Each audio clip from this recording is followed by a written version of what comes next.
Thanks.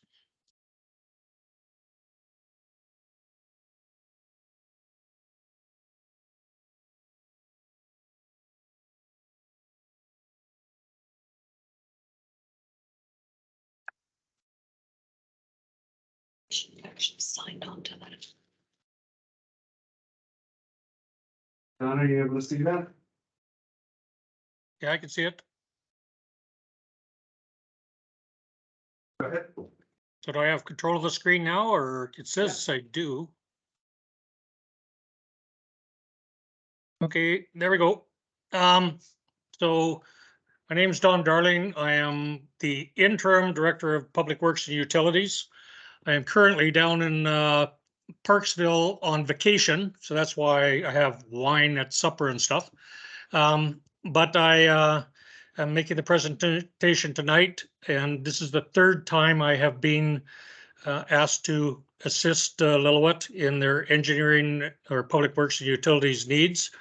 The presentation that I'm about to give, I just want you to keep in mind that currently there are only 7 employees in the Public Works Department, one of them being John LaRue, who is the foreman, and a lot of his time is taken, though he is a working foreman, a lot of his time is taken up for administrative type of duties. We are short one person, and so, and then anytime they have any kind of a long-term kind of maintenance kind of issue, it goes down to 6 or 5 or whatever. So it is, you know, like a very tight little group.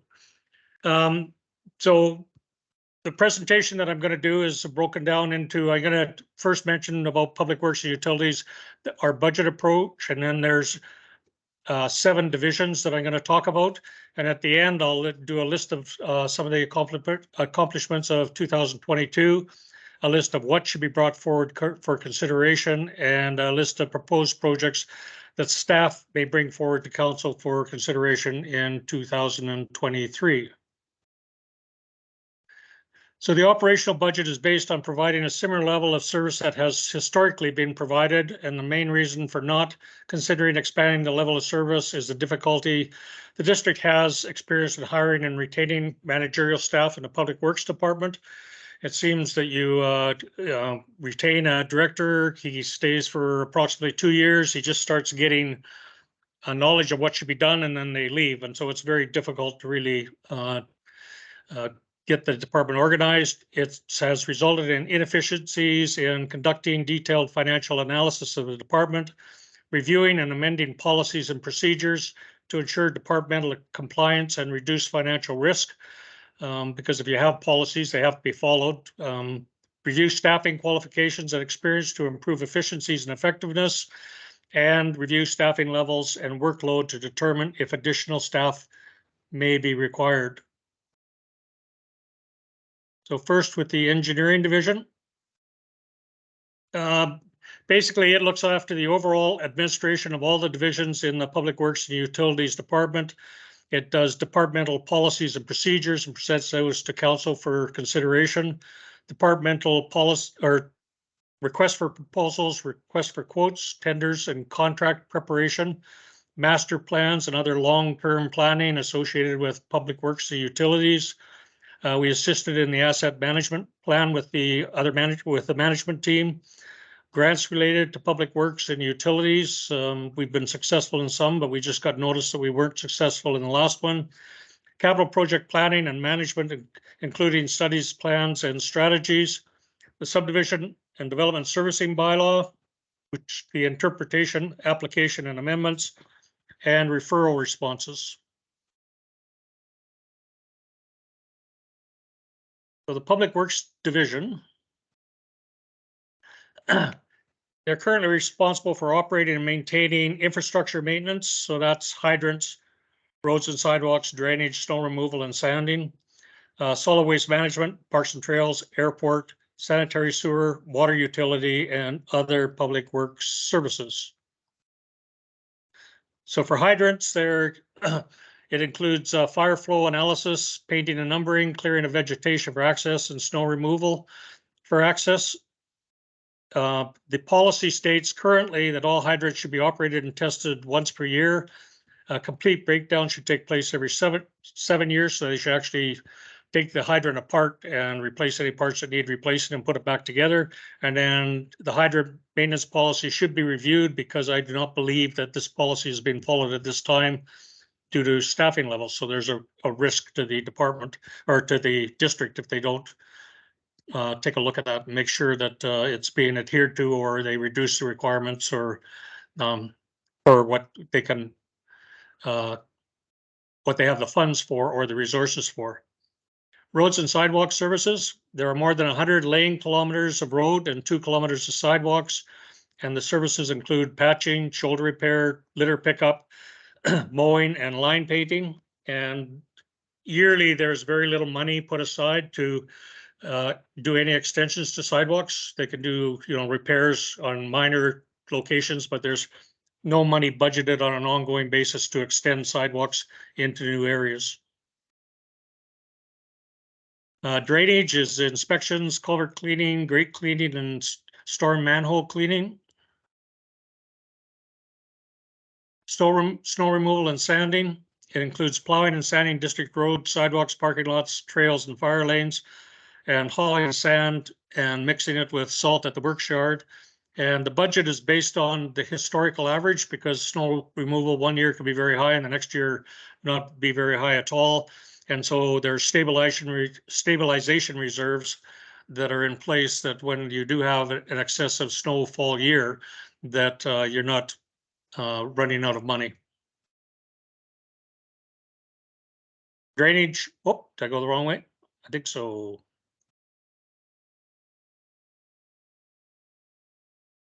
Sorry about that. And then other services include the Public Works operational budget, our safety and training, works yard, vehicle and equipment maintenance, trees and landscaping in the downtown core, winter sand road sweeping.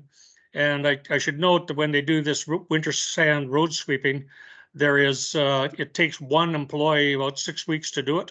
So the staff complement goes down by one for that 6 weeks while that person is working on cleaning the roads. Street lights and signage, and then they also look after the museum, the Miyazaki House, and the weather station maintenance. Health and Environmental Division. Part of it is the cemeteries, so it includes mowing and trimming of vegetation, inspections, raising headstones, public liaison, and grave digging and preparation. And the headstone settlement is a bit of an issue, and so it may require additional staff or contract services to try to keep up with it. Garbage collection is another thing that they look after. They're responsible for about 50%. The other 50% is contracted out, and garbage currently is collected on Mondays, Wednesdays, and Fridays, depending on what part of the district you live in. Parks and trails. The Public Works and Utilities Department used to look after the campsite. That has been moved over to the rec center. So now it's more just the maintenance of the land. So the services include irrigation, watering, mowing, weed control, bathroom concession and fencing maintenance, BMX track maintenance, tree planting maintenance and pruning, graffiti removal, dock repair, winterizing and dewinterizing of washrooms and irrigation. And a significant portion of that work is performed by summer students, which I believe we get 4 a year usually. So that helps out with the added workload. The airport.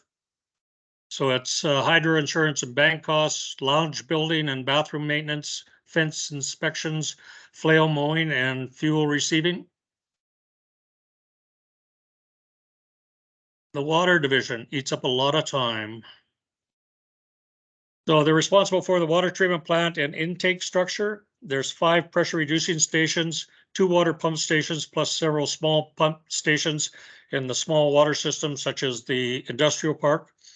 4 reservoirs, 136 fire hydrants, 32 kilometers of water main, and individual water services and assorted appurtenances. Flushing reservoir and intake of services is another thing that they look after, and another policy that we should look at to make sure that staff is able to comply with the requirements of the policy. Water treatment, at the treatment plant, they do daily inspections, testing, emergency callouts and alarms, and general operation and maintenance. And there continues to be a concern regarding the effectiveness of the filtration system due to there's a fine sand infiltration at the intake structure. And there's also a concern about coarse gravels are bypassing the screening protection that is in the infrastructure or intake structure as well. And those should be looked at. One of the solutions is the development of an alternative water source with reduced demand on the water treatment plant and allow staff resources to be allocated to other public works concerns.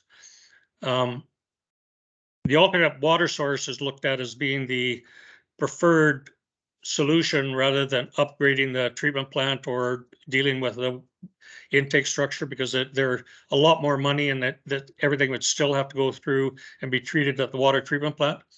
So, but I'll talk about that a bit more later.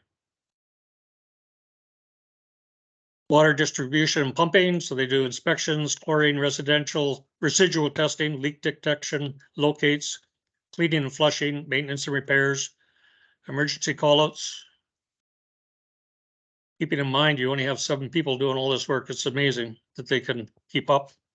Other services include the water budget, our monthly and annual reporting, liaison with Interior Health, provincial and federal ministries, and safety O&M training and EOCP training.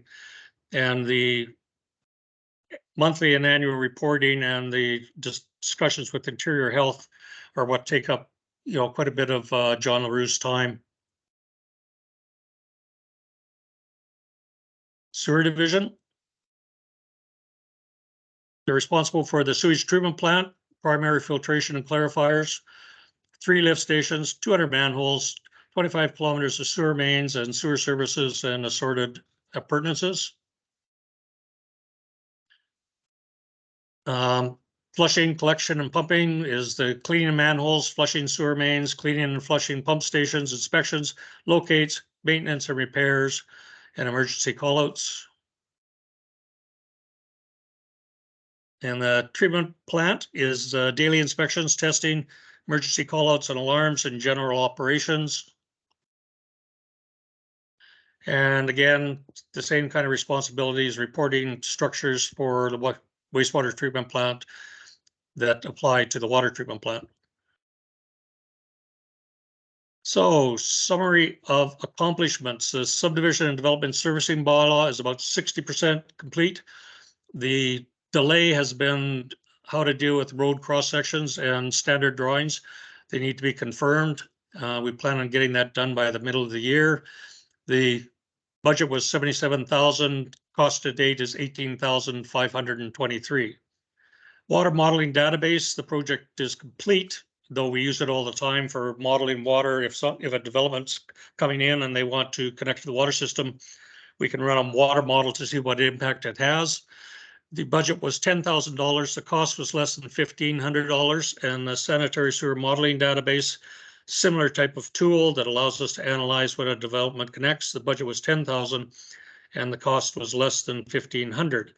And I just want to note that Associated Engineering did the water and sewer master plans in 2017. And so I phoned them and said, do you have the data that we could do water modeling and sanitary sewer modeling with? And they didn't, but they did have information that they thought if we could find somebody to convert it to our water modeling software, that they would provide us with that. And they provided that free of charge. And then I contacted another fellow that specializes in this kind of transferring of data from one format to another. And so within 48 hours, we had exactly what we needed. And we thought we were going to be spending a lot more time on it. So it was and Associated never charged us a penny for the information, and they had to go back into their historical data to find it. Subdivision and developing referral process is ongoing. We're working with the Department of Corporate and Development Services to improve the process. And that's just to make it, right now we're meeting once a week. I meet with Christina and the building official and John, or the public works foreman.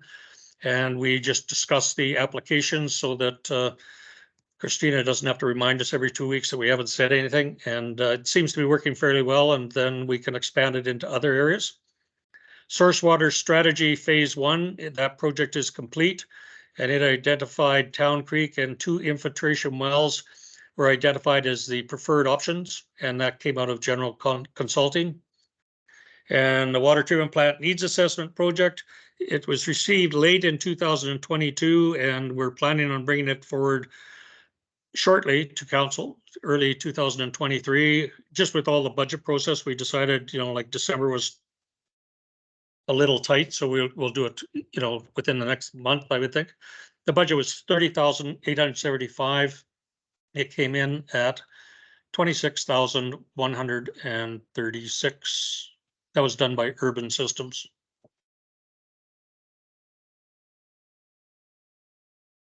So the sewer inspection camera purchase is complete.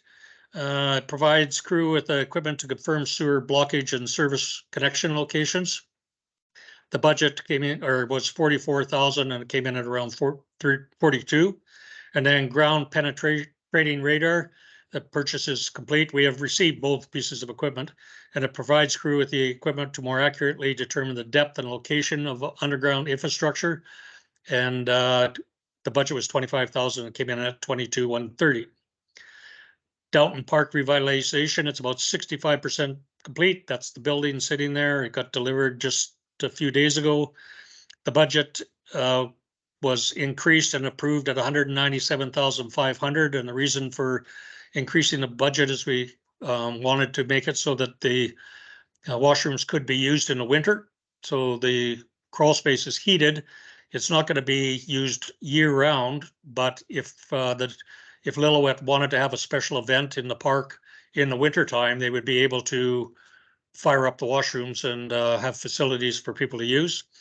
The Canada Community Revitalization Fund is contributing 92,248 of the costs, and most of the materials have been purchased and are on site, and we think completion is going to be around April of 2023, and that it should be on budget.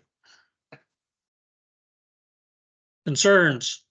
Jeremy talked about this, about the retention of a director and manager positions, and just that it prevents managerial support required for the professional operation of the department.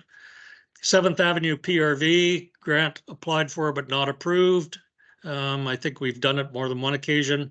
It needs to be replaced. It's obsolete technology, confined space concerns. The gas tax reserves is where it would come from. The 2020 estimate of $400,000 was done by an engineering firm in Kamloops. The consultant that we work now with that specializes in water systems and actually runs a water district in the Kelowna area has said that he can provide something that's far less than that. So, but we'll be bringing that forward to council for consideration. The 7th Avenue drainage, again, the grant was not approved. We applied for it by itself. We applied for it with the PRV at the same time. Both times they were turned down. The same engineering firm in Kamloops estimated in 2020, the estimate was $800,000. It is a concern. I do have a video that we will be bringing to you in the next 2-3 weeks, so you can see what the concern is, and we'll decide how we will proceed.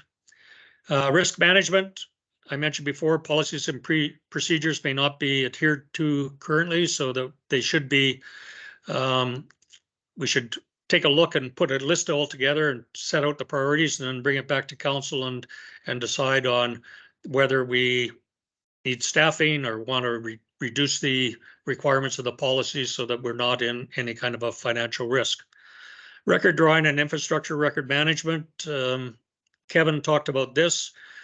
There's a lot of time spent when we're trying to understand what a development is going to do when they connect to sewer or water. There's a lot of time spent in the City Hall basement looking at old records that are not really, there's no organizational point to them, kind of thing. So We just think that that should be looked at. It is a concern. It takes a lot of time, and a lot of times decisions are made, and then we find out later on that there's another document that somebody forgot about that we should have been considering as well. This is another concern. It's the water treatment plant erosion. It's above the wastewater treatment plant. If you're looking at standing in this photo, you would be standing at the water treatment plant, taking the picture up the hill.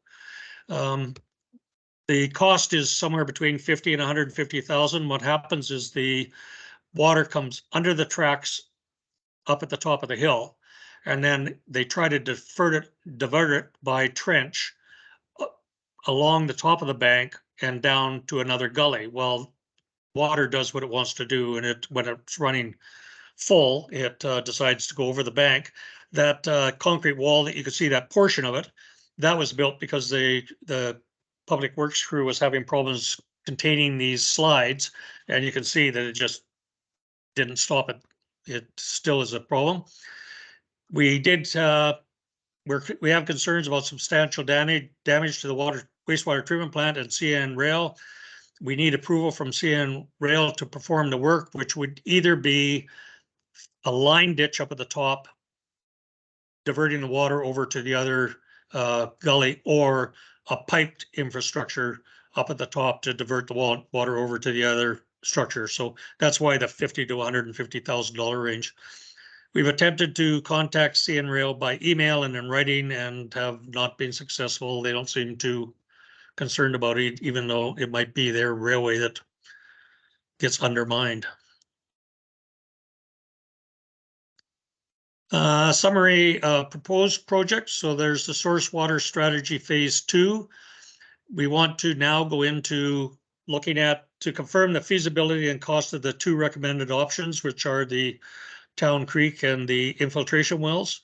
We need to get a hydrogeological engineer out to take a look at well location and capacity. And so that's included in the price. And then we have to look at, like preliminary design and costing up at Town Creek. And so we're saying the magnitude of cost is in the $50,000 range. The water treatment plant needs assessment. We need to do a review of that and bring a report to council for consideration of the recommended projects. And so we're thinking it'll be under the operational budget with and come out of the general consulting fees. Subdivision and development servicing bylaw. It's just the completion of the bylaw. The carry forward amount that we have is $58,848, which is sufficient to complete the project. The policy and procedure review, again, I mentioned that, where we should make a list and then prioritize it and then bring it back to council for consideration on how they want to deal with the various risks that may be there. And the data management, I also went through that. We want to retain a student to digitize all record drawings, infrastructure drawings, or any other district records that would improve access for all district staff. It requires the budget approval of one student. I've talked with Kevin, and I said that usually, Jody can correct me if I'm wrong, usually we get 4 students, and I'd be willing to contribute one of these students to do this work, and so that they could work with development services and get those plans downstairs in electronic format and make it so that access is better and that people can find exactly what they're looking for without going down in the basement. There is a concern. I mean, the basement did flood, the boilers down there are in disrepair. So, I think it's pretty important that we do something with that information. If there was a fire or anything, you'd lose all that historical data. Funding options. There was that newest funding grant notification. So we want to work with the district's grant writer to identify existing and new funding opportunities. And that would just come out of the operational budget. Airport upgrades, phase 2 projects include the upgrading of the avgas dispenser system and a multi-pass card lock system. Right now, we cannot get the avgas dispenser system checked out and certified because it is obsolete technology. The 2022 estimate we got from the contractor that did the first phase, and in 2022 it was $208,000. I'm thinking though it may be an opportunity under grants is to work with the grant writer to maybe expand it and look at the overall airport and what we may want to do, and then apply for a grant under wildfire mitigation or ambulance services or any other number of things. So I'm going to have a chat with the grant writer and see what she feels and see if there's any opportunity there. Water interconnection with Cayuse Creek Band. Those conversations are ongoing. Jeremy is involved. I've been involved, and it's really, we're just collecting information from them right now. And so it's just out of the operational budget. The feeling is that they would be providing most of the cost, if not all of the cost, and then we would allow them to connect. But there's this issue of, water source, where the alternate water sources are coming from and whether we have enough water to deal with the district needs. Garbage collection contract and solid waste bylaw review. I finished the draft of the collection contract, and Jeremy and Joni are reviewing it. And I'm going to work on the solid waste bylaw and get that done. And really, the purpose behind the contract document was to improve clarity and more fairly distribute risk. It was somewhat poorly, or not, I wouldn't say poorly written. That's just the intent behind it, is that we're trying to improve clarity and make and more fairly distribute risk, which usually then results in reductions of cost. So if you take risk that shouldn't be on a contractor and take it yourself when it really is not a risk, then it usually does reduce costs. So, but that'd be coming out of the operational budget. And then biosolids management and composting feasibility study. The SLRD is requesting that the district provide funds to assist in the cost of this study.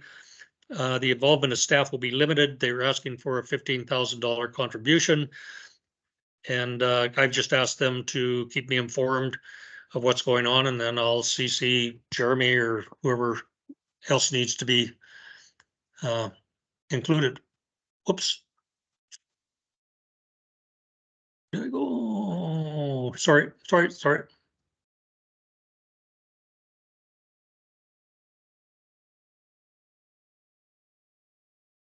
Oh, EOCP training. It's currently no staff that meet the IHA requirements for operating the water treatment plant and the wastewater treatment plant. We have several times gone out to get an external applicant and have been unable to do so. So the push now is going to be to train current staff, and which will take time, and IHA is just going to have to wait. My comment to them is, well, find us somebody that wants to do it, and then we'll hire them. But you can't do it, and it's quite common that you can't find these people. They're in demand. But anyway, that'll be out of the operational budget. Water metering program, it needs to be reviewed as the meters are failing. The technical support is no longer available. I'll be bringing a report shortly to discuss this and how council wants to proceed. The feeling is that, or anyway, initially we feel that there's probably 95% of the residential population does not abuse water use. And so you have all these meters in the ground that are failing, taking staff time, costing a lot of money to supply, and they really have no use. And then we don't have software to even read them. So we're trying to come up with a way to have the metering only on properties where it's being abused and the people have been warned and they ignore our warnings. So something to that effect. Cross connection, this program was never completed. Need to survey high-risk industrial, commercial, and institutional users. And we need training for one district employee on cross connection devices. The 2022 estimate by MTS was $40,000. And then we'd get it up to how we want it. We don't think it's necessary for residential users. Come on, baby. Roadwork. What we're gonna do is we're gonna review on a yearly basis roadwork concerns and make recommendation to council for consideration. But we're only looking at priorities and like critical areas. We're not gonna say, well, we've got $189,422 this year. How should we spend it? We're gonna look at, well, what is critical and what do we really have to spend the money on this year? And then we'll make a recommendation to council. We will explain why. And if we spend 60,000, then the rest of the money will go into be carried forward to the next year in case, like, so that we build up some kind of fund, because it's very expensive to pave roads. But just to go out and pave roads for the sake of paving a road doesn't make sense either. So we'd come to council with the priorities. Wastewater treatment plant component replacement. Staff is reviewing the needs assessment and will bring forward a report to council for consideration of priorities. The Public Works crew didn't even know this money was there, even though they look after the wastewater treatment plant. They didn't know that there was $91,000 in there to look after some of those needs assessment items. So they've been made aware. We're going to take a look at it. We're going to bring a report to council and suggest which ones should be prioritized, and then council can decide whether we should proceed or not. The compressor replacement purchase was complete, and it's already been delivered. I couldn't believe it that they, it's supposed to be a 16-week delivery, and they delivered it just the other day, and it was on time, under budget. No funds spent to date on refurbishing the second compressor, which was part of the original report. We think that because it was significantly under budget, which Councillor said it was going to be, we think that a better spending of that money would be to get a second compressor. So once we kind of finalize the costs on this one, then we'll be coming back to council and recommending that those available funds that are there, that it be spent on the second compressor to replace the second one that is failing down at the water treatment plant. And that's it. Any questions? Thank you, Don. Yes, Yes. let's start with Barb. Yeah. I wanted to ask our CFO, actually. So when something is budgeted, because there's quite a few things that were budgeted, which I appreciate you budgeting high, and then there's money left over. Where does that go? Does that stay in Public Works? Does it go into general operational? Does it go into reserves? Where does it go? The excess that we approved? Yes, you can spend 50, but you only spent 21. Through the mayor, it depends on where the money was coming from. In the case of these compressors, it was coming out of, I believe, the water capital reserve. So the money just stays in the water capital reserve. If it was something operational, okay. We think that snow removal, good one, because we had that one last year. We had to increase the budget for snow removal last year because it was a nightmare. If we don't spend it, then we still have that money available for general operations. And if it is not used during the year, it goes into surplus, which is then transferred into our reserves as per our policy. So when you say general operations, is it general operations for the whole district, or is it general operations for Public Works? It stays in its department. So the snow removal budget couldn't be used to buy computers. Right. But it could be used to mow lawns, because we didn't have a whole lot of snow, but we had a heck of a summer. Okay. So it stays in the department. You can rob Peter to pay Peter Junior, but not to pay Paul. But within the department. Okay, Yes. thank you. Okay, Rob, That's- go ahead. Yeah, no? No. Oh, okay. Well, I have a question. So you said sweeping the roads, so, takes about 6 weeks to do for one person. So, off question, when we take the sand off the roads, is there any way that we can take that sand and fill it up in the potholes?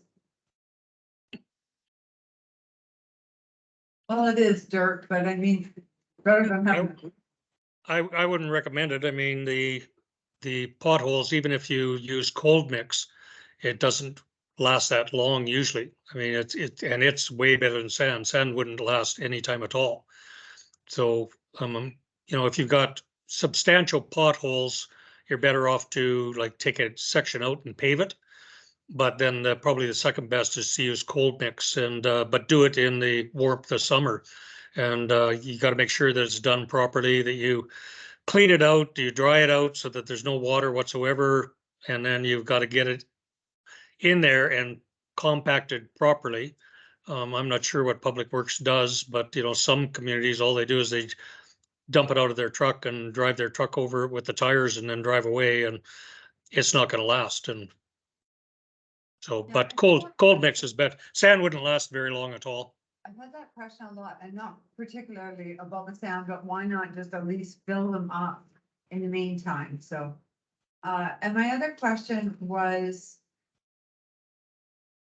Through the campaign, I heard a lot about our roads and in particular Cooks Road, Airport Road. There was a few other roads that really needed grading on an ongoing basis that they felt were not being done. Is there any way that we can hire a contractor instead of taking Public Works time?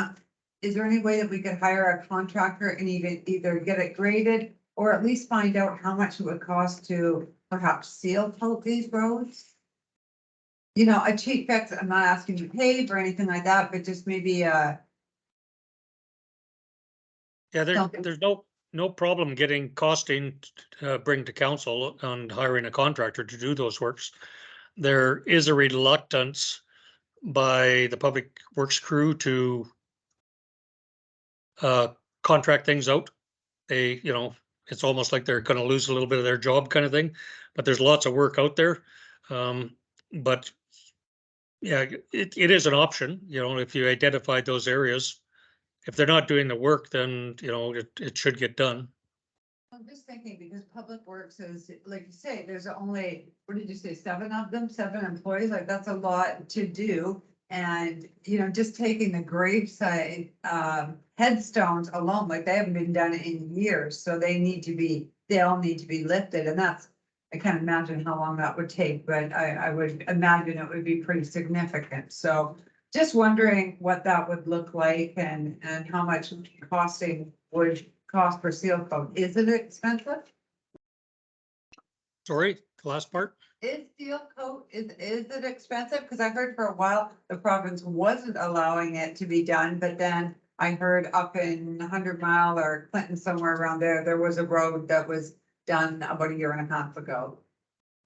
It depends on the type of road that you're working on and what the condition of it is. Seal coating is usually just done on roads that they don't have the money to pave, and so they got minor cracking. There's sand seals where you can do like an asphalt drop and then put sand on top of it. And like that's for more roads that are in poorer condition. So there's lots of options out there, but they all cost money. Okay, thanks. Just on roads, so there's a $190,000 budget to repair and maintain the roads, but your policy is, or your philosophy is that you only do what is absolutely necessary and then sort of carry forward the balance to next year. Which I think is an interesting sort of philosophy, and very different from a philosophy where I would basically say is like, well, if we have 100 kilometers of lane highway, and the average road lasts 25 years, then I need to replace 4 kilometers every year. And I'm gonna use the $190,000 to replace 4 kilometers of the worst 4 kilometers. And maybe this year it's 6 and next year it's 2 or whatever, but I would replace and use that budget instead of, skimping on it, because it sort of feels like that, we're not maintaining our road system, we're just doing the absolute minimum. Can you give a little bit more color of why, you opt for that strategy? Well, I'm not sure I'm opting for that strategy. That money has been around for a while and nobody ever spends it. But all we're saying is that we want to make sure we spend it wisely and don't just spend it just to get rid of it. And we may come in and say, well, we need $300,000. But we've only got 190, so this is what we're going to do. This is what we're going to prioritize. Or we might come in and say, well, we've got this road that's 50,000, but we've got this one that is 300,000. So we're going to do the ones that's $50,000 and then carry forward the money so that we can do the other one next year. So it's not like we're trying to save the money, but there's that money has never, it just doesn't get used. Nobody looks at the roads, or it just kind of gets willy-nilly. And so I think we should be looking at it, coming up with a strategy on how to do it. And one year you might only spend 60 grand because you don't have enough to do a $300,000 paving. So that's all I'm saying.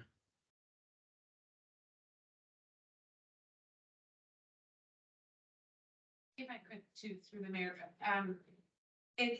what it is we have a $200,000 roads budget that's normally an annual budget. And spend 200,000 this year, there's another $200,000 budget the next year. But what happened is it never got spent. So what's the point in keeping adding to it? Like, we'd be up to $600,000 now when we're not using it. So I think the idea is, let's get going with this and let's actually use the money that we've already set aside, that we've already gifted from the taxpayers. And if we can't use it this year, let's add to it next year so we can do a bigger project. Why are we not spending it? I mean, it's not as if the roads are in mint condition, right? I mean, there's a lot of roads and sidewalks that could use a little bit of care. So what is preventing us from spending the money? People. What is preventing the district from spending the money is the fact that the district has been unable to retain a director or a manager in engineering. And so these things get overlooked. The money for the roads has not been spent. The money for the wastewater treatment plant has not been spent. People don't even know it's there or don't understand it or whatever. So, the council has given the money to, the department to spend, but then you don't have any manager, like the public works crew doesn't know the money's there. They don't even know anything about the budget. So the money's there, but the managers aren't, is the real problem, is that, you've got nobody there saying, oh, well, we've got this money, so we've got to decide at the wastewater treatment plant what we're going to spend that money on. And we've got this money on roads. What are we going to spend it on? And, same thing with the water treatment plant. There's monies there that don't get spent because, by the time the director gets up to speed, then they leave and, you're starting all over again kind of thing. So it's very difficult. But I think that's the main reason, is that there's no consistency in the managerial part of the Public Works and Utilities Department.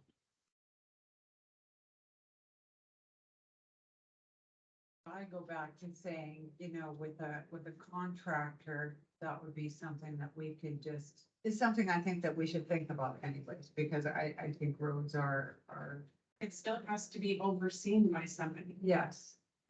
Contractors can assist with the implementation, but the management of it, the prioritization, bringing it forward to council, and making sure that we're adjusting the priorities over years, has to go through management. Managers are the bottleneck for each department getting things done. So there's some municipalities, their whole strategic planning is based on hours of available time per manager. Because that's your pinch point for getting projects done, including having contracts done. You don't oversee the contract, you go off the rails. So how do we fix that problem? Are we looking for more people in public works? Are we, so that we can offload the managers? We're looking for a manager right now. There's Right a now. posting out right now, for So- Director of Public Works, would go on a potential interview. Okay. So then perhaps at that point, One it inter- would alleviate. One Director of Public Works, yes, So one into, one interview, because we've had one qualified applicant. It's been posted for, when did it start? Rory Lee? No, it's not Right. very- yeah. And the record of Glowitz Directors of Public Works is they've left every 2 years, I think 7 in a row. And I'd say that without getting too many details, it's burnout. One person who's doing both director responsibilities, which is very you facing, and manager duties, which is supporting public works staff and the operational management. So that'll be a conversation we have if we find a suitable applicant for director role, is to figure out how to tackle that issue, whether it be a manager or just other forms of support staff. Because we have a gap in engineering support as well, yeah, and technical support as well. Communities our size are smaller, it's not uncommon that they have Director of Public Works, Manager of Public Works, Engineering Technician, and Public Works Clerk. Then Superintendent. So burnout happens. Other questions? Rolf? Small business owner. on a different topic than roads, the airport. Now we have as a district, we provide many different services, a lot of community services. They, they require taxpayer money. The airport is maybe a little bit of a different service because not everyone benefits from the airport. The budget indicates that we're actually subsidizing the airport with some $25,000 or so. Is that because we feel that it provides some sort of a community service? Or is it just because the economics are not there, we cannot, we can't make money off the airport? Or is it a matter of raising fees? Because I understand that it is a resource that is sought after by BC Wildfire and emergency services that utilize that. Or is there a possibility for the district to say, listen, BC Wildfire Services would like to have a base of operations by the airport. It'll cost $1, but at least it won't cost us $25,000 a year. So I'm curious in terms of where that sort of sits. Sorry, through the mayor, I'm not sure where you're seeing $25,000. Page 90, Yeah. 99. There's, what number are you looking at? The very last column. 1,700? Or was it 1,700? Oh, there was 25. Okay, anyway, sorry. Let's go. It is 1,700. Correct. And so I was actually having this discussion with Councillor McNary a little earlier. The airport is really hard to budget for because we don't know what kind of a year it's gonna be. Quite often, and if you look in historical, we do budget a small deficit for the airport, but we almost always end up with a surplus. We don't know fires, floods, and ambulances and all of this, how much fuel sales we're gonna have, which is really the only real revenue source for the airport is the fuel sales. And it's so varied that we budget conservatively, but 99% of the time it comes out the other side. Okay, Patty? I got a few sort of questions all over the place and I'm not too sure. Back on airport, I'm just wondering, like we were talking about, we need some upgrades and things like that. And applying for grants to do some of this stuff. I guess my question is more because we're like, allowing the drag races and stuff on our airfield. is that what it is? Airfield. Would that impact us getting the grants or even getting grants taken away from us if we've got them for doing work for the airport or the airfield? I've never heard anything regarding the alternate uses of the airstrip, such as the drag racing, being any sort of a risk to getting the grants. There's a potential that how they're using it for the drag races, maybe shortening the lifespan of the surface of it. So staff, we have a stable director on the ground here. After that, we do intend to look into that issue.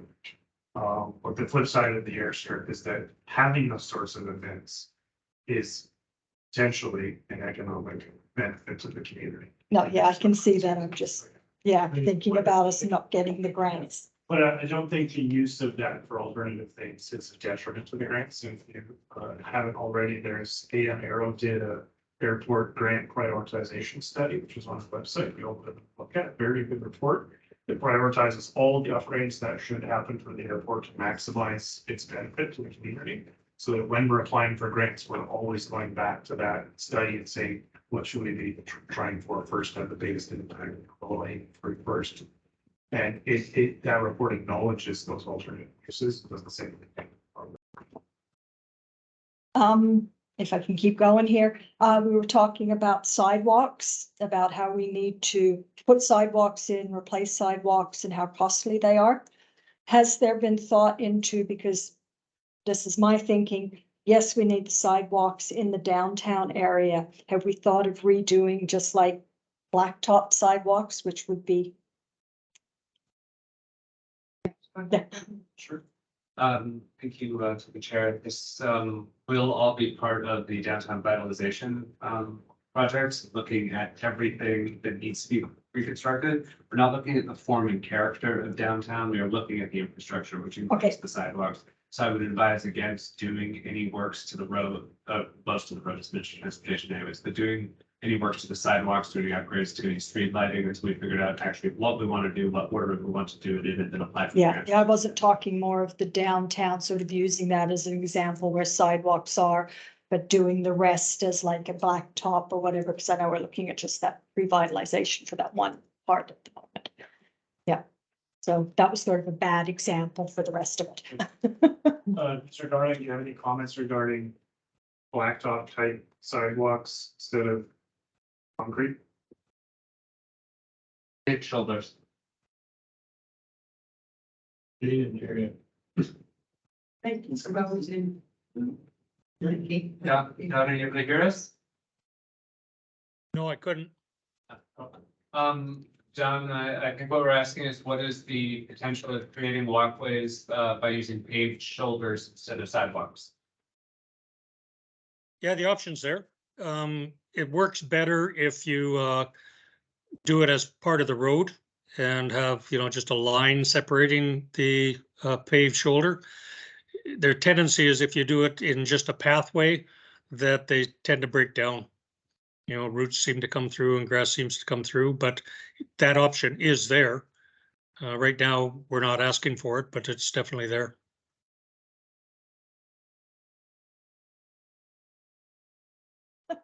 Okay, back on snow removal, which I know we can't, some days it's big, some years it's small there. I guess my one question is our actual snow removal policies, especially in the areas where the public and our seniors are. Why do we not have crews going out at night, clearing out the gutters? Because I know some mornings you get up, you try to go to the post office or whatever, and you've got a foot of slush trying to drive in there. I know it's a safety concern, but I can remember like 20 years ago, 25 years ago, all the snow was piled to the middle and then the trucks would just dump truck, loader, and then it would all be cleaned up. So why do we not have crews when we know we have a snowfall, making it easier for parking and the public to access shopping areas? I can clarify, you mean along Main Street? Yeah, along Main Street, mostly wherever we have our sidewalks, but especially the main business areas where we do have the parking and people trying to get into the stores, post office example for that. Wrong, but my understanding is the entire width of Main Street is Ministry of Transportation. They changed equipment, so they're no longer able to put it into the middle of the road. They can do it to the sides. Yeah. And they've left the cleanup to us, which is overwhelming for our staff. Yeah, so that's why I'm asking why. Yeah. Okay, yeah, because it would make sense, because I think there are signs on Main Street, aren't there, saying no parking between 3 AM or something for snow removal, and we don't do that snow removal during those times.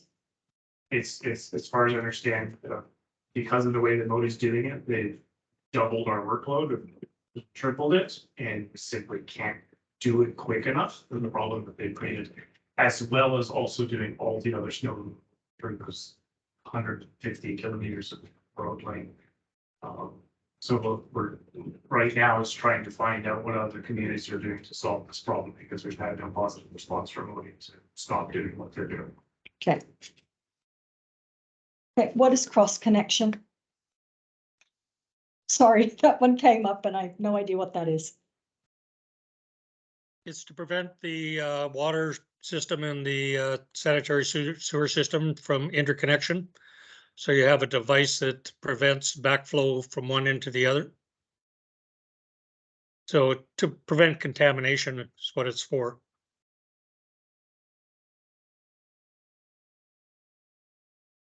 I think I'm good. You good?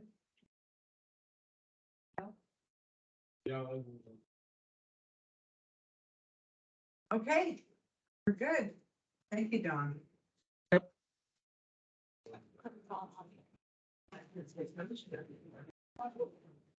It's fun, but one, you want to do is flying and it's vacation.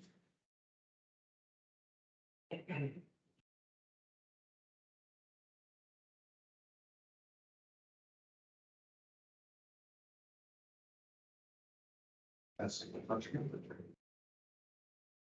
Eight for those arrows.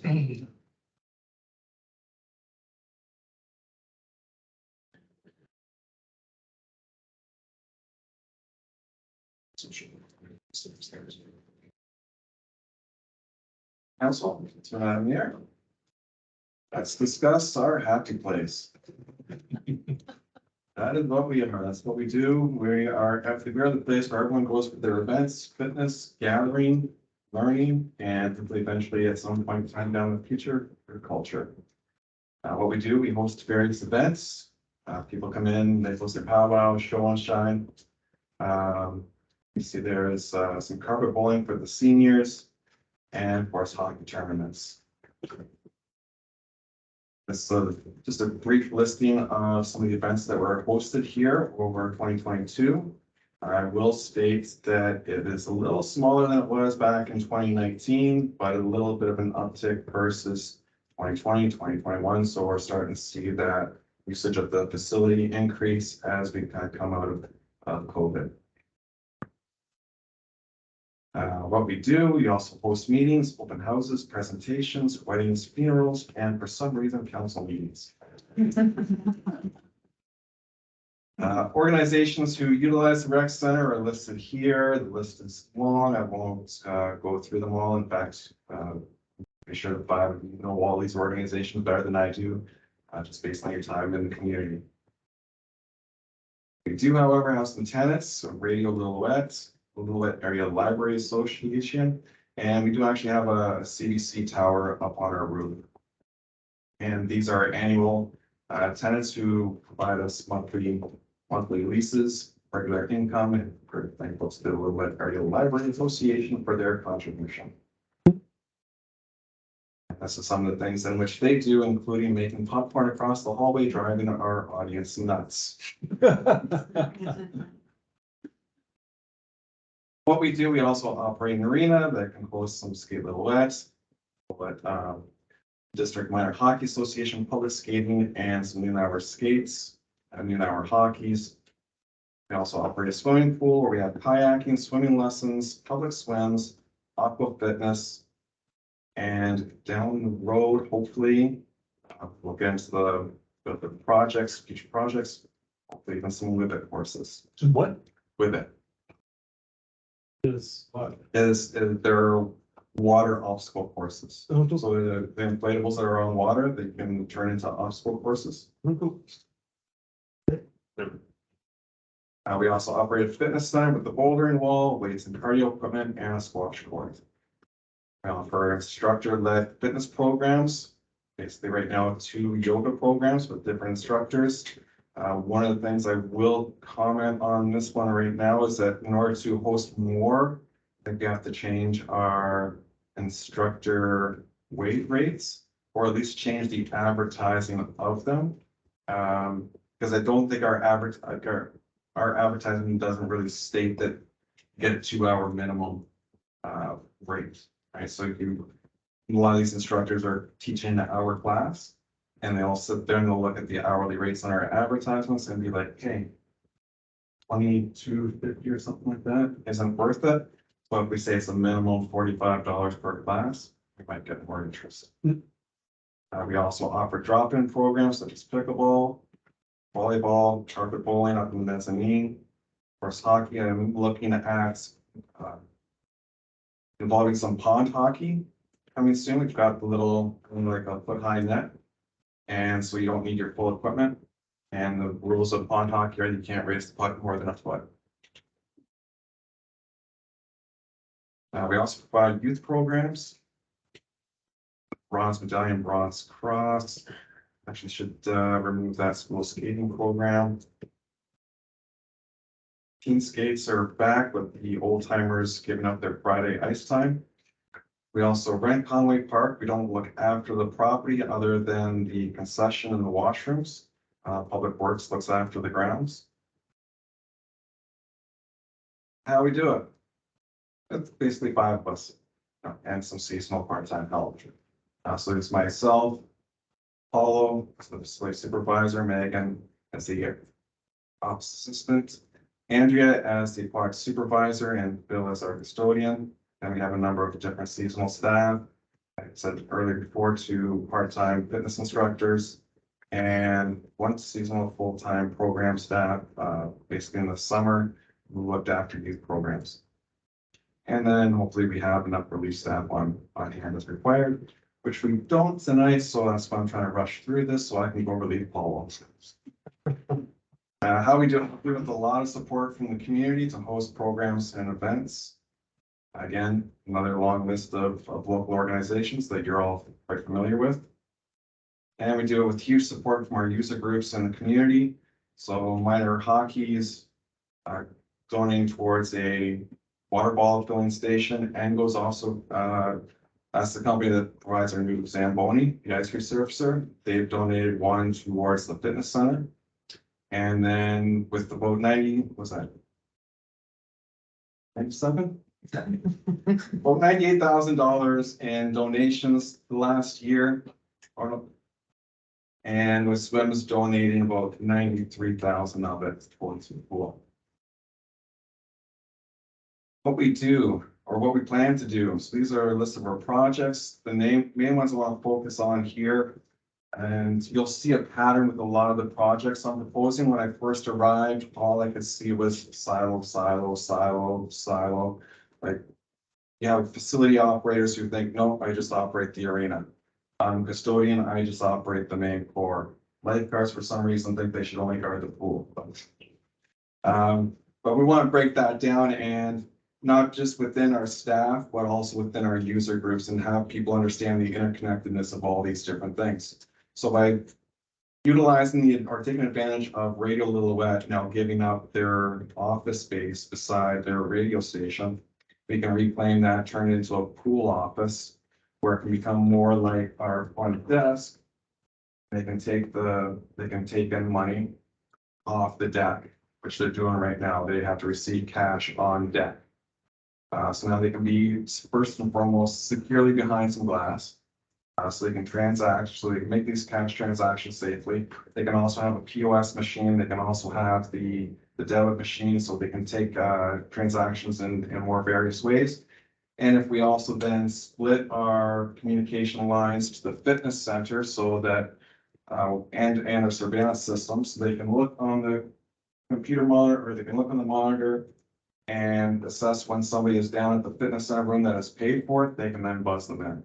And this would also then extend our drop-in capabilities to those who are not 9 to 5:30s. And then hopefully that'll result in more cash. We also plan to do, or to basically restock our community event inventory. I've heard from the staff and from the public that in the past, we used to have the little confectionery and carnival games. So some of those would be, you know, whether it's an ice cream cart, popcorn seems to be pretty popular nowadays too. Laser tag would be great because laser tag equipment nowadays can work indoors and outdoors, so it's all 4 seasons. It's a great opportunity for minor hockey, I envision anyways, as being able to utilize the gym, set up laser tag equipment in there during minor hockey tournaments, in particular, let other minor hockey associations know that, hey, if you come to Lillooet for our hockey tournament, your team can have a free hour of laser tag, because maybe they can milk that price into the registration fee. So it's just easier and easier for the teams. It's all just one payment. Another idea is those, you see those Zorb balls, you can play Zorb soccer, you can just crash into your friends. That right there is an example. That one right there is an example of the Whippet course. Mini golf is, you can actually get portable ones. So we can take that out to events. We can set it up for day camp programs. We can set up for birthday parties. And then there's also the idea of sports simulators. You get some that aren't just golf, they aren't just baseball, they're the whole mix. And whatever the person wants to play, that's what they can put on the screen. Another project is the weight room equipment.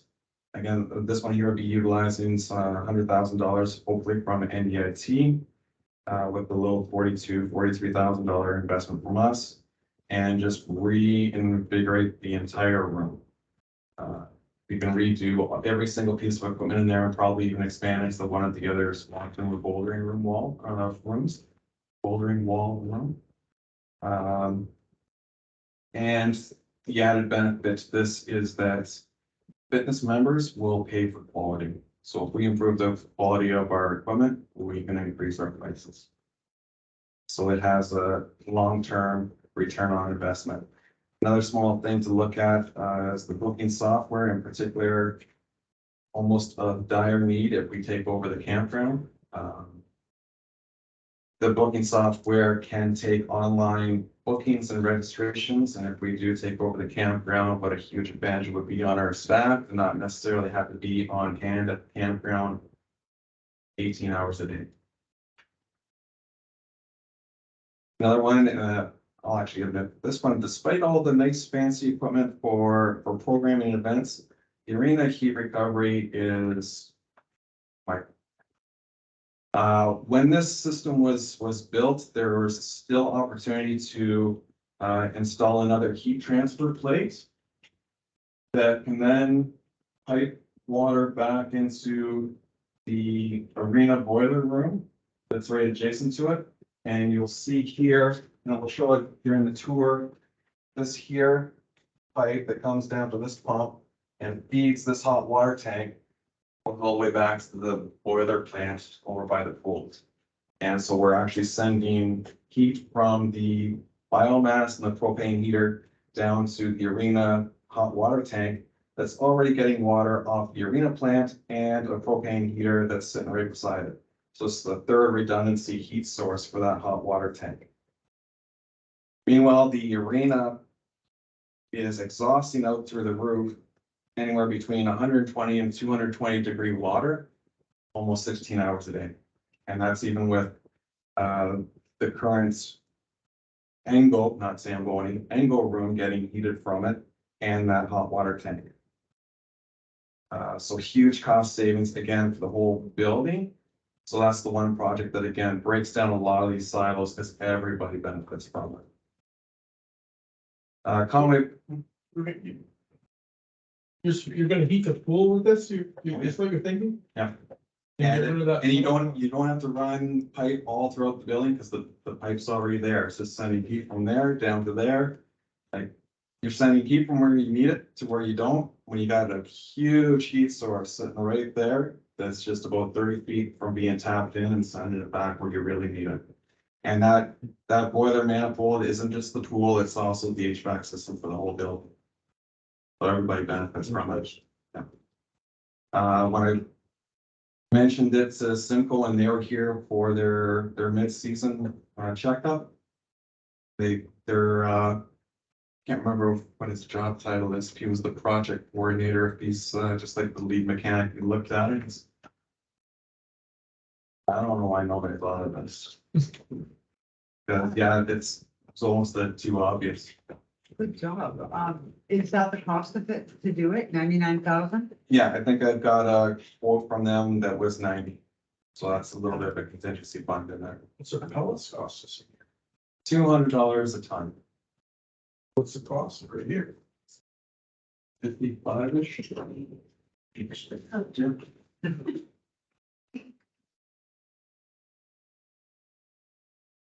So while she's looking at that, how much would that alleviate the pellets? I'm hoping it just not.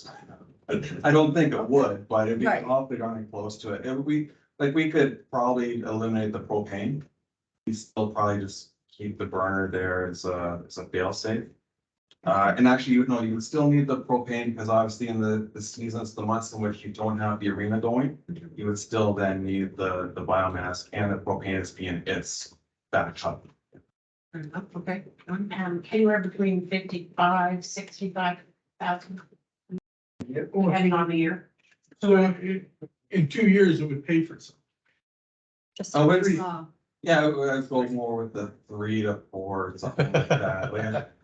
Like, I don't like being ultra, Yeah, but it's Optimistic, pretty, but it's it's- pretty given. oh yeah.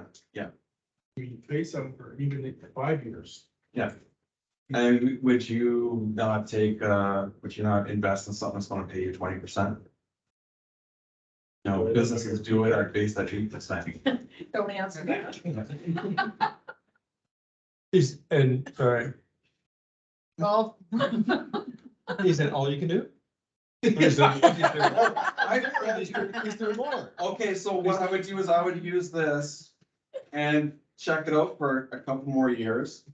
And if there's still more heat, I'd be running pipe through the angle room, down into the header trench, down the back end, because the header trench then also follows along the end of the arena at the far side. Yeah. And now you may have to break through about 6 feet of concrete, and then you're underneath the arena seating.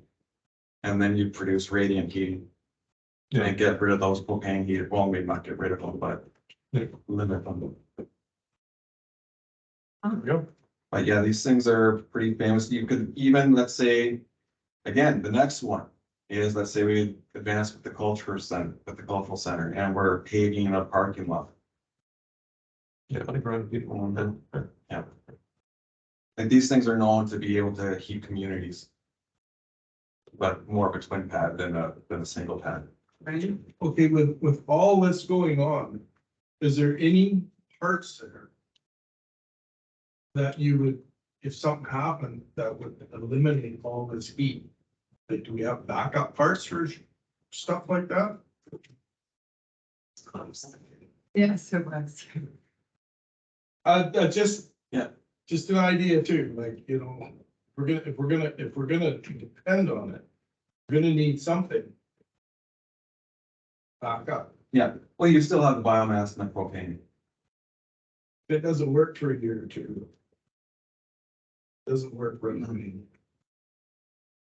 Also, far, fingers crossed, it has worked really well on it. I know, but it's using it all the time. Like, we were even taking a 2x2 fan. And in the angle room and blowing it down some old air ducting into the arena dressing rooms, just to help alleviate the electric heaters that are in the dressing room. So, yeah, okay, that's all, that's good, but I'm just saying, like, is there some parts in there that a guy should have on it? Oh, you're just talking about basically. But yeah, like, I don't know, it's all mechanical. Yeah, that's- I mean, we had a bit of an issue with the pump motor going into the angle room for a couple, well, more than a couple weeks probably eventually before they got on hand, but you're not gonna go down for a full year. You might be 2 to 4 weeks waiting for simple to send somebody in, because that would still be under warranty. And so it'd probably be their staff doing the repairs in order to maintain the warranty. Oh, you okay? Just something to put in your head. You're running, but it's not me. Okay. Good. Okay, third eye. And Conway Park upgrades gonna another NDIT Community Places grant where they would be able to contribute 30,000 if we put in about 13,000. I think in the previous slide, it was noted there was 5 slow pitch tournaments this year. And there've been about a half dozen every year for who knows how long. And you're playing baseball in 40-degree heat on a regular basis with no dugouts, nowhere to shelter other than up in the grandstands. And if you're in the far ball diamond, you're a long way from shade. And also some portable fencing. There's some different models of portable fencing, but just something that we can put up, tear down for ball diamonds, and then still leave it open for soccer use throughout the rest of the year. So, Is that something that you want to take on, having to, like us to buy portable fencing and then having you to have the staff to go and put it up, take it down, put it away, take care of it? Is that something you want to take on? oh yeah, that's what we're in the business of. That's our purpose. Yeah, but it's not out in the front lawn. I mean, it's.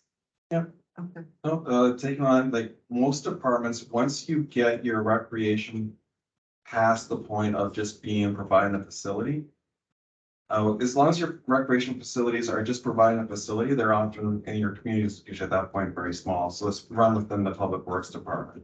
But once you get to the point where you're actually providing recreational programs, fitness centers, multiple facilities, generally then you actually merge your parks with recreation. That's why it's like the BC Parks and Recreation Association, Canadian Parks and Recreation Association, the Ontario Parks and Recreation. So everywhere you go is Parks and Recreation. I just want to make sure that we're not over the. Oh, no, if anything, that gives me a better opportunity of hiring full-time year-round staff and maintaining staff rather than risking every September, every October, trying to scrounge up and find somebody who can drive the machine like I'm gonna have to do in about a half hour. Is it, you're saying that the bigger you get, the more money you make, or like more More efficiencies. more efficiency? Yeah. So in actual fact, it would be more money in the rec center. Yeah, yes, because the penny save is You'd a have penny a earned. better rec center without costing a lot more money.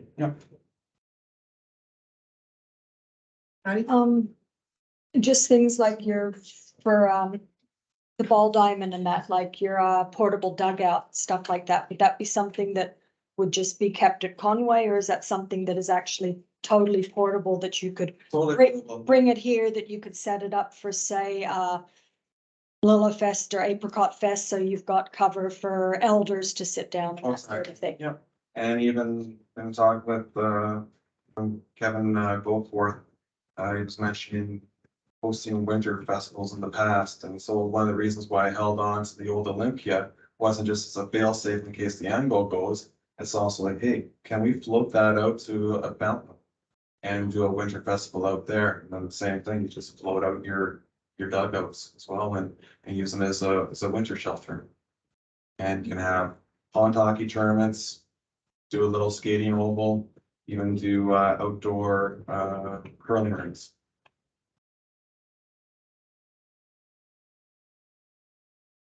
Day camps, we're gonna get back into that. Yes. Oh, in part, that's why all that, so that. All the fun stuff. Inflatables, all that fun stuff is not just for events and bringing in tourists, but also for programming as well. But one of the things within the grant would always be like, what's the economic development thing? So you always focus on the tourism start to get the grant, but then you also utilize it for your own selfish purposes. Like that. Pool's looking for some. Right. Well, the pool was looking for some money here last time too, eh? Mhm. Like, did we commit on that program?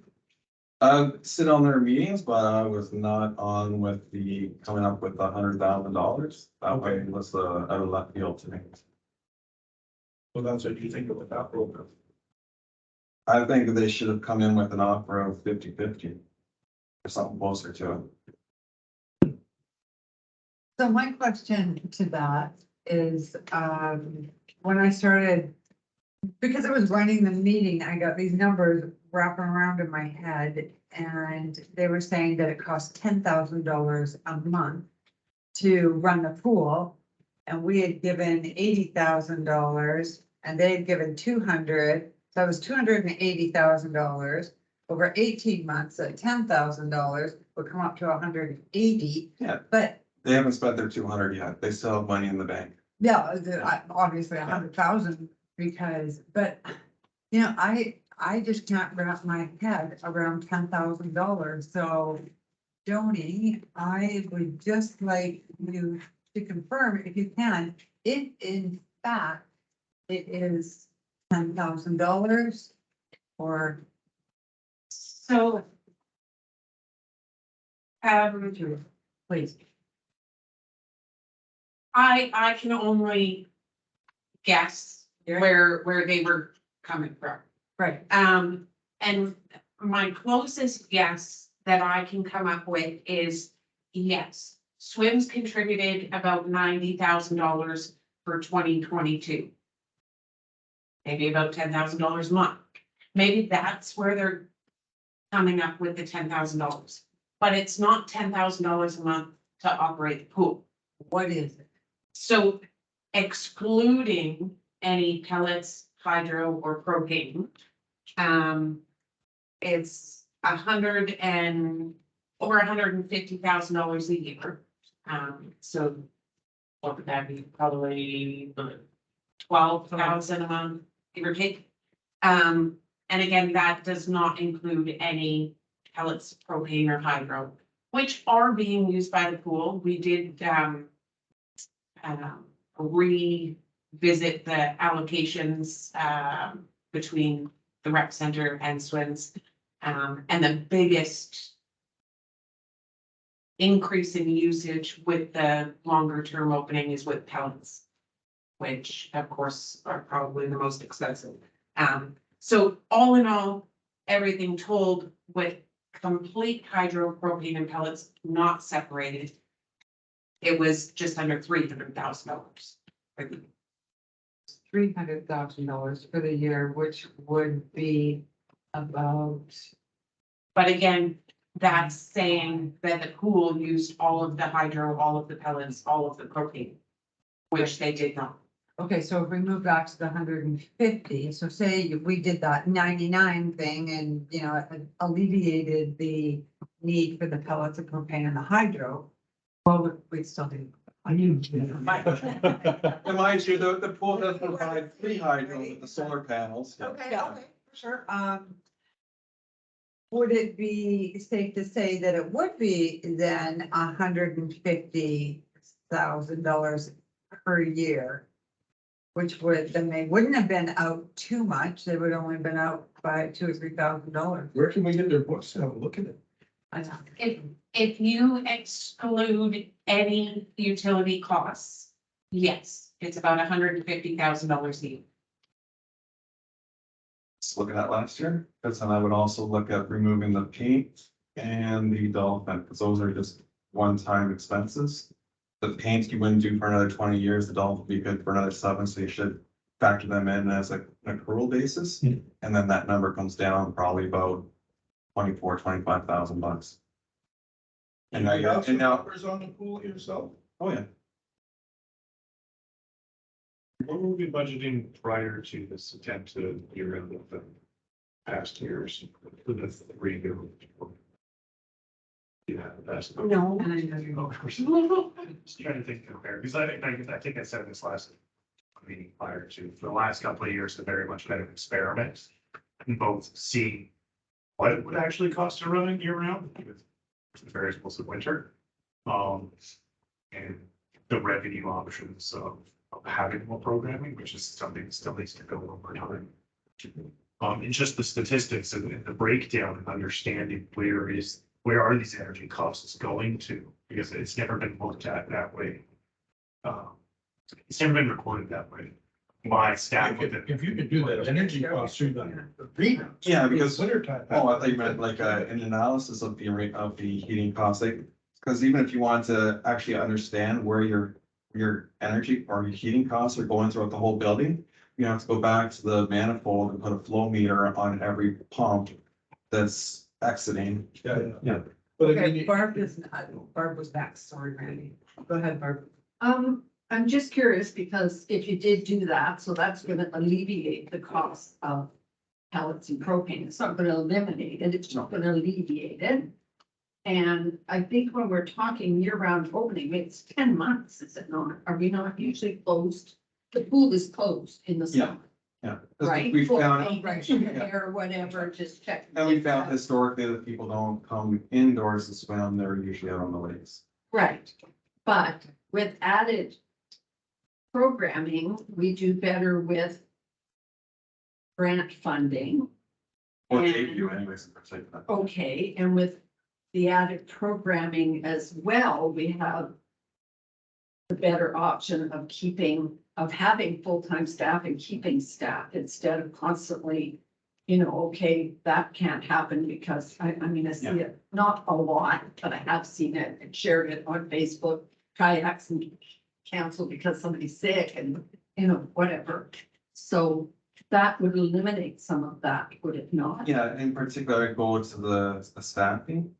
Typically, Parks and Rec departments are key players in youth employment and getting your youth relative experience as they're going through high school and university, so they have something on their resume that enhances their education. So I've had lifeguards in the past who are now, lifeguards typically, you're finding people who want to go into health services and teaching. I couldn't count on fingers and toes how many former lifeguards are now teachers. Right. There's probably about a handful that have gone into health services, and I know one of them has been a head nurse of a hospital for the last 10 years. And they were also mentioning the other night that they would like to apply for grants for equipment in the pool, so that could contribute as well to whatever you call it there, where you're around on inflatables. I'm like, yeah, okay, not for me, but I'm sure for young people, it's wonderful. I'd probably be the first one at emergency. I said, if we get to a point where we can provide more security in what hours we're offering, there's potential of reaching out to the local accommodators in town and saying, hey, you don't have a fitness center, you don't have a pool. Is there a way for us to partner together so that our facilities can be incorporated into your rental costs, and then the tourists have paid for use of the fitness center, they pay for use of the pool, and we're getting a cut of that. Right. Can I ask? Go ahead. Okay, I know in Lytton at one point where they had a fitness center and they were doing swipe cards, where people could go in and out whenever, right? And I know that that's probably that you don't want people in the whole rec center. Has it ever been looked at, or is it even feasible? I mean, I've been to the weight room or whatever. I've had the tour, but where we could do something like that. It's feasible. I mean, you could do something where it's like a 24/7 gym, right? And if you wanted to, there is an exit door out by the railroad tracks that could then be used as an entry point, and then nobody's wandering through I wouldn't even say the entire building, because we have the ability to block off hallways. And we have to redo the locks in the gymnasium because they don't lock. Yeah, no, I was Other just, than I was thinking because I know when I was doing physio through the pool and weight room. And a lot of times when I went there, it was tribal police or police officers. It was great. Great scenery. Firefighters, so on and so forth. But that's why I wondered, because of their shifts and things like that, it would kind of be a unique thing to offer to do it. So, okay. And then I went up to Baldwin at 6 o'clock. There you go. Thank you. Well, great ideas. Go ahead. Looking at the budget, so there's a budget in front of us for 2023. Does it include an opening of a pool? Yes. It does. Yeah. Okay, so a 10-month opening, paid lifeguards, the entire thing, whatever you did in 2022 is now in the 2023 budget. Correct. Okay, right. There's just no contribution from swims in the budget. Through Mary, yes, we are anticipating getting the remainder, sorry, we already have more funding that we haven't used that they raised 200,000 and they give it to us in chunks. So we still have $50,000 that we haven't used yet that I am anticipating to use this year. On top of that, they should still have another 50,000 or so. Okay, but we don't have an agreement with them that they will actually provide that contribution. Or at least that's my impression from their meeting. Yes, and one of the things that they're trying to do in order to enhance their ability to get the lottery licensing is doing more rental rather than just the donation. Okay, but it's reassuring to hear that the budget does include the 150 or 175 or whatever the number is to keep the pool open. Okay. Okay. So for clarification then, piggybacking on what you're saying, we don't actually have that 99,000 or 90,000 dollar ability to take the heat and heat the pool. So therefore, we are actually back to the $300,000 because we can't exclude pellets and propane and the hydro, correct? So actually, this year will cost us $300,000 to run the pool, is that right? If we were to include everything. Again, that's not separating any kind of utility cost specific to the pool. Right, but just. But yes, Yeah. Okay, yes, and is that 300 in this budget? yes. And is that this budget all inclusive of a 6.9% Yes. increase? Yes. Barb. Get my train of thought going the right way here. So when we were dealing with Public Works, any extra monies that came out went back into Public Works. Do we do that with the recreation center or the pool or the arena, or does it go does it go into stay in a recreational fund, or does it go into general operations, or where does, because I'm thinking for years, I don't know how many years, the pool was closed. So was there any money that went anywhere, like into a reserve fund or a maintenance fund or a? Yes. So the recreation center is its own department. Okay, Again, the pool and say the arena. Yeah. The pool is Peter. The arena is Peter Junior, okay, but the district office is Paul. So all that money from the rec center stays in the rec center. It doesn't go to the district office. It doesn't go to Public Works. It's all within the rec center, but it's not specific to an area unless the monies are raised specifically for something. That's totally different. so like if you did a grant for X number of dollars and there was excess left over for something at the pool, then that would stay In the pool. in the pool. Yeah, we couldn't use that for the arena. Okay, is that like historical, like, and there's never been anything there for the pool? Well, I think what people don't understand is from the finance side of things, the rec center is its own company for the district. What happens within the rec center from a financial reporting side is not my problem. Right, okay. It's an operational issue for sure. But I have to make sure that I have reported and recorded all of the transactions that happen in the rec center. Not in the pool and the arena. that's up to who's operating the recreation center. Okay, if I can carry on here, because I'm trying to go from one meeting to the other, right, from the other night to tonight. So, there was COVID funding or whatever that was brought up, that was given to the arena and something else. Was there any monies left out of that that's in a rec center account that could go to this piping thing or? No, the COVID funding is a little bit different. It was provided by the province to, help offset reduced revenues. Right. It's not to be used for projects. It's to be used for operations, and it's not specific to the rec center. It's for the district as a whole. We use part of it, campground revenue. We use part of it for all the piers and stuff. So it's not just for the rec center. Okay, but, okay. And no, you could not use it for that 99. What I would say though is the lost revenue. So in 2019, when you compare 2020, 2021, 2022 to 2019's revenues, there's been $341,000 lost by the rec center. So $341,000 of that COVID funding could be applied to the rec center and then just basically slid into its reserve account, into its reserve fund.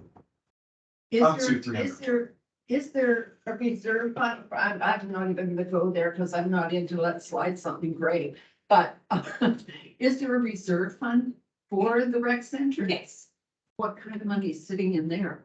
It's probably in here. I just. Yeah, it's a lot of pages to go through. So at the end of 2022. Yeah. $660,000. So are we, And we put $100,000 into it each year.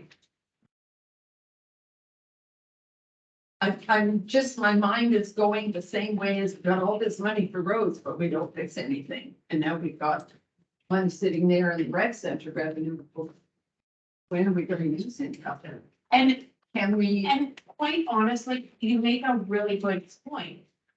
But the issue has been a lot in the past, council didn't want to. Yeah. The money I is guess I'm is not certainly arguing that there. it's your fault. Yeah, Okay. the money is certainly there. We can certainly use it. It's like the old adage, where there's a will, there's a way. I can show you the way, but you have to show the will. Right, well, that's why I'm kind of wondering, like, I know we need reserve funds. I get it. It's always nice to have that little. Just remember the asset management conversation. Yes. I do remember the asset management conversation, and this is a big asset, and it hasn't really been, there's parts of it that haven't really been looked after for a long, long time. So, yeah, I know we've been playing catch up for a long time, and I know we had really tight belts for quite a few years. But now I'm kind of, okay, I'm fine. I'll stop battling. Randy. So is what in actual fact you're telling us? Is we do have that $99,000 to fund that ice arena fund into the pool room easily? So every project that was in this report, including that 99,000, including the water tender fire truck for $500,000. Every one of those projects, we have the funds for. Granted, some of them we're expecting to be funded through grants. But for any of the projects that we're funding ourselves, yes, we have the funds. So how do we go about doing it? Council tells us to go ahead. Okay. All you have to say is, aye. All in favor? Aye. That's interesting. I think that's an overheard. Oh, yeah. Okay. So does anybody have any other questions? That's what, this is the project on our report, on no brainer, one no brainer, two. You're doing an excellent job. Well, I have one last question then. This $90,000, because we're all kind of focused on, okay, we can save a bunch of money here, so let's talk. When would that be able to be completed? As soon as the ice is out, we can start Soon basically. as the ice is out. That's, Would a contractor be, would a contractor be available and Yeah, Simcoe's already aware. They're the ones that have already provided a quote that I've worked off of. And that plant is still under their warranty, so it's just probably best to, keep with us? yeah, exactly. It would still have to go through the purchasing process. Just food for thought, putting everything on the table and Yeah, I still. July evidently. I have no idea. I think it's around April, isn't it? April, May? The Skate Lillooet Festival should be the last rental. I think that if I'm remembering the calendar right. Last Friday, which I want to say is the 24th of March. We might only keep it open if there's a team that goes beyond regionals. And we'll know that the weekend before. So it could go into the end of March. Yeah, and it wouldn't go into it because the provincial level would be the following weekend and they'd only historically do a couple of practices before they head out. Those tournaments typically start on Thursday or Friday. When does it flash up? Depend, like, I'm trying to remember, I think they've only had that plant for 1 year and depends on how well because you can either let it sit or you can shut down the plant and continue to run the brine, and then the brine heats up the floor, so you get a better pop. And then the floor is able to dry out, or you're able to remove the ice quicker, and then the floor dries out quicker. But it could be anywhere between, I want to say, like, let's say 4 to 6 days. No, okay. Is one of, Let's see. where my thinking's going, is you shut down that plant, we got no heat for 3 months. When do you start to plant up again? Oh, okay, mid-September? So September, they wanna be off 2 months in the summertime. So maybe they should be off before June. And run 9 months. It's a thought. And we can utilize our heat more efficiently. Any further questions? Okay. Well, thank you. Good Thanks. job. Great. So I'm next. And it's hopefully not going to be as long as the last few. But if you would like to take a potty break, now would be the time. 5 minutes. Can I Okay. ask a process question? We have a meeting this evening with no ending time. We have a meeting Tuesday. What's the process? Like, what do we, it's very interesting to hear all the presentations and that sort of stuff. Gives context to the budget. But what are we hoping to achieve tonight, by the end of tonight? And what are we passing on until Tuesday? Or what is happening between the end of today and Tuesday? So, now I'm gonna do like all the numbers. We're not expecting anything from council tonight. What I'm hoping is after this is all said and done, you can take some of this home and digest it. And then when we meet again on Tuesday, that's when council needs to start telling us, this is okay, this is not okay. That's when we start ripping the budget apart. So you want that Tuesday? Okay. That's Tuesday. But I don't want my- And just FYI, don't forget you're running the meeting. Oh, that's right. Oh, you're there. You're mad.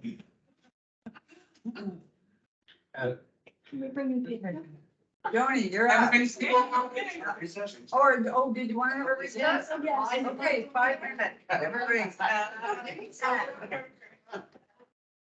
Okay.